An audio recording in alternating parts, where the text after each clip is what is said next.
Hello everyone, आज की इस वीडियो में हम देखेंगे कि पॉवर सेट क्या होता है। लास्ट क्लास में हमने देखा था एक सबसेट क्या होता है और किसी भी सेट के सबसेट्स को कैसे फाइंड आउट किया जाता है। हमने देखा था, एक एग्जांपल करते हैं, छोटी सी एग्जांपल उससे देखते हैं। ये किया था हमने लास्ट में, हमने यही एग्जांपल ली थी 2 4 6। ठीक है, इसके मैं क्या ले लेता हूँ, एक ऐसा सेट ले लेता हूँ जिसके 3 एलिमेंट मैंने ले लिए 2 4 6, कोई भी एलिमेंट हो सकते हैं। हमने देखा था कि इसके सबसेट्स कैसे फाइंड करते हैं। सबसे पहले एक रिजल्ट मैंने आपको करवाया था छोटा सा कि five is a subset of every set. Five जो है वो हर एक सेट का सबसेट होता है। ठीक है, ये बताया था। उसके बाद मैंने आपको ट्रिक बताई थी, एक सेट के जब हम सबसेट्स फाइंड करते हैं तो प्रॉपर वे क्या होता है कि बिल्कुल स्टार्टिंग से स्टार्ट करो। मतलब सबसे पहले ऐसे सबसेट्स बनाओ जिसमें वन एलिमेंट आए, जिनको हम सिंगलटन सेट भी कहते हैं। फिर वो वाले सेट बनाओ जिसमें 2 एलिमेंट आए। इस तरह से आगे इंक्रीजिंग ऑर्डर में चलते हैं हम। ठीक है, जैसे फर्स्ट एक एलिमेंट वाला सेट हम अगर बनाएंगे, इसमें कौन सा आ जाएगा, 2 आ जाएगा। फिर 4 को कंसीडर करके बनाएंगे, ये आ जाएगा 4 आ जाएगा। उसके बाद 6 आ जाएगा। ये हमारे पास एक एलिमेंट वाले सेट कवर हो गए सभी। अब कौन से आ जाते हैं जिनमें 2 एलिमेंट्स होंगे, 2 एलिमेंट को कंसीडर करेंगे। जैसे अगर हम ले लेते हैं 2, तो 2 के साथ कौन सा आ सकता है, 4 भी आ सकता है। फिर 2 के साथ कौन सा भी आ सकता है, 6 भी आ सकता है। यही हमने पढ़ा था लास्ट क्लास में। ठीक है, उसके बाद कौन सा आ गया हमारे पास, अब 2 के साथ सभी हो गए, 2 4 2 6 सभी हो गए। अब कौन सा रह गया हमारे पास, 4 के साथ। 4 के साथ अगर हम देखें, देखो कल वाली क्लास में मैंने आपको बताया था 4 के साथ अगर 2 बनाएंगे, 4 के साथ अगर 2 ये सेट बना देते हैं, 4 2 और 2 4 सेम ही तो सेट हुए। मैंने आपको कहा था कि एक सेट के अंदर एलिमेंट्स की अरेंजमेंट मैटर नहीं करती है। अगर मैं ए बी लिख रहा हूँ, बी ए लिख रहा हूँ, वो सेम ही सेट होगा क्योंकि साइज इनका इक्वल है और मेंबर्स आपस में इक्वल है। तो ये इक्वलिटी ऑफ सेट डेफिनेशन पढ़ी थी ना, वहां पे ये दोनों सेट्स क्या हो जाएंगे, इक्वल हो जाएंगे। तो इसको लिखने की जरूरत ही नहीं है मुझे। तो इसका मतलब 4 के साथ 2 लिखने की जरूरत नहीं है, ये ऑलरेडी मैंने यहाँ पे लिख चुका हूँ। उसके बाद मुझे 4 के साथ कौन सा वाला लिखना है, 6, ये रह गया है। 4 के साथ कौन सा सेट आ गया, 6। क्लियर हो गया।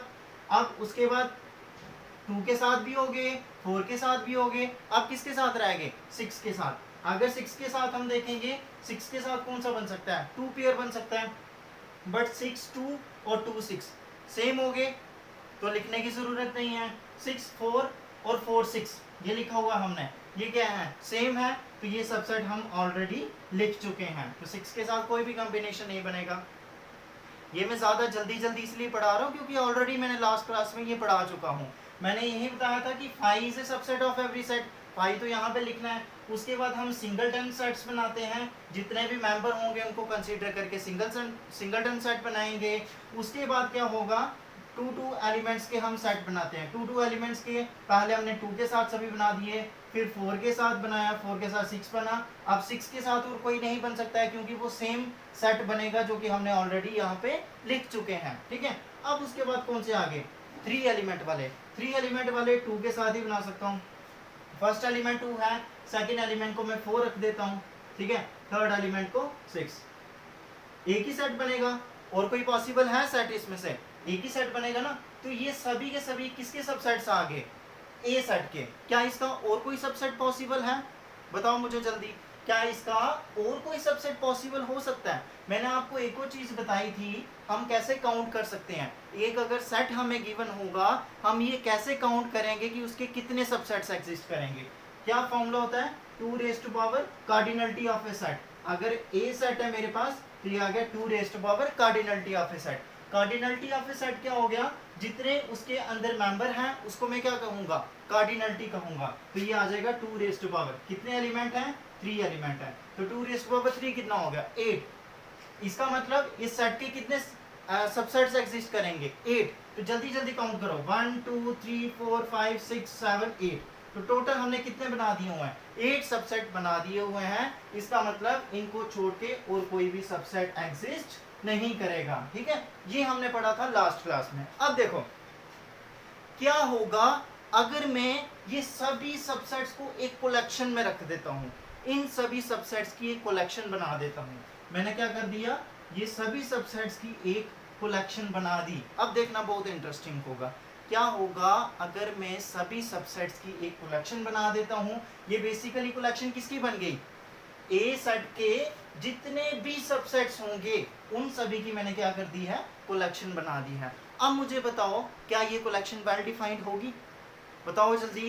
वेल डिफाइंड मैंने आपको बताया था, कैसे चेक करते हैं।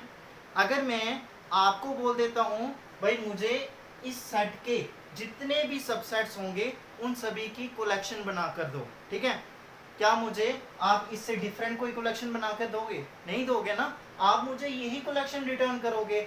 आपके किसी फ्रेंड को जाकर मैं पूछूंगा भाई मुझे बताओ ए सेट के जितने भी सबसेट्स होंगे सभी की मुझे कलेक्शन बताओ क्या होगी, वो भी सेम कलेक्शन देगा।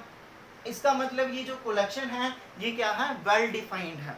मैंने आपको बताया था वेल डिफाइंड का मतलब क्या होता है। तो ये कलेक्शन क्या होगी, वेल डिफाइंड होगी, वेल डिस्टिंक्ट भी है क्योंकि इसमें कोई भी रेपिटेशन नहीं आ रही है, कोई भी एलिमेंट रिपीट कर रहा है इसमें नहीं कर रहा है। तो ये वेल डिफाइंड और वेल डिस्टिंक्ट कलेक्शन होगी। इस कलेक्शन को मैं क्या कहूंगा, सेट कहूंगा। देखो यहाँ पे क्या इंटरेस्टिंग चीज हो रही है, मतलब मैंने क्या किया, एक सेट लिया था, उसके सबसेट्स मैंने जितने भी पॉसिबल हुए उतने बनाए। अब उन सभी सबसेट्स का मैं एक कलेक्शन बना रहा हूँ, वो कलेक्शन भी खुद किसका काम कर रही है, सेट का काम कर रही है। तो ऐसा सेट जो किसी सेट की सबसेट्स को कंटेन करे, जितने भी सबसेट्स हों, ऐसे सेट को क्या कहते हैं, पावर ऑफ ए सेट। क्या कहते हैं उसको हम, पावर ऑफ ए सेट। अगर हमारे पास जैसे ए सेट है, ठीक है, तो इसका पावर सेट कौन सा बन जाएगा, ये वाला, ये क्योंकि इसके सभी के सभी सबसेट्स का एक सेट है, तो ये क्या बन गया मेरे पास, पावर सेट बन गया। इसको हम डिनोट करेंगे P और ब्रैकेट में क्या डाल देते हैं, A, जिसका ये क्या हो, पावर सेट हो। ये A का पावर सेट था, इसको हम डिनोट करेंगे P ऑफ A के साथ। आई होप आपको क्लियर हो गया होगा। अब आप डेफिनेशन मुझे खुद से बता सकते हो। एक सेट होगा, उस सेट का पावर सेट क्या हो सकता है, उस सेट के जितने भी सबसेट्स होंगे उन सभी सबसेट्स का हमने एक सेट बना देना है। उस सेट को हम क्या कहेंगे, पावर सेट कहेंगे। अब मुझे बताओ पावर सेट के एलिमेंट्स क्या होंगे, पावर सेट के एलिमेंट्स क्या क्या होंगे। पावर सेट के एलिमेंट्स खुद में एक क्या होंगे, सेट होंगे। इसका मतलब देखो जैसे ये 2 है, ये पूरा के पूरा क्या है, एक सेट है, बट पावर ऑफ सेट ए के लिए किसका काम कर रहा है, एक एलिमेंट का काम कर रहा है। 4 एक सेट है, ये पूरा जो ब्रैकेट्स के साथ डाला हुआ है ये एक सेट है, बट पावर ऑफ सेट ए के लिए किसका काम कर रहा है, एक सेट का काम कर रहा है, एक एलिमेंट का काम कर रहा है, ठीक है। तो यहाँ से आपको एक और चीज का आइडिया हो गया, एक सेट के एलिमेंट्स जरूरी नहीं है कि एक नंबर की फॉर्म में हो, सिंपल नंबर्स की फॉर्म में हो, एलिमेंट्स कुछ भी हो सकते हैं, ठीक है। बस आपको पहचानना आना चाहिए कि एलिमेंट्स को, मतलब इस सेट का क्या एलिमेंट होगा, आपको वो चीज़ पहचानना आनी चाहिए। जैसे मैं आपको आपकी अंडरस्टैंडिंग के लिए एक एग्जांपल देता हूँ। अगर मैं बोल देता हूँ 2 बिलोंग्स टू ए, क्या ये सही है, यस, 2 किसका एलिमेंट है, ए का एलिमेंट है। अब मैं ऐसे कर देता हूँ, अब मुझे बताओ क्या ये जो है 2 ब्रैकेट्स के साथ, क्या ये एलिमेंट है ए का, नहीं, ये एलिमेंट नहीं है, ये क्या है, खुद में एक सेट है, ठीक है। इसमें कंफ्यूजन आती है। 2 अगर अकेला हम लिखते हैं तो ये एलिमेंट है किसका, ए का, बट मैंने क्या लिख दिया है, 2 आगे क्या डाल दिया है, ब्रैकेट डाल दी हुई है, तो ये मेंबर नहीं है क्योंकि 2 अकेला लाई कर रहा है किसके अंदर, ए के अंदर लाई कर रहा है, ठीक है।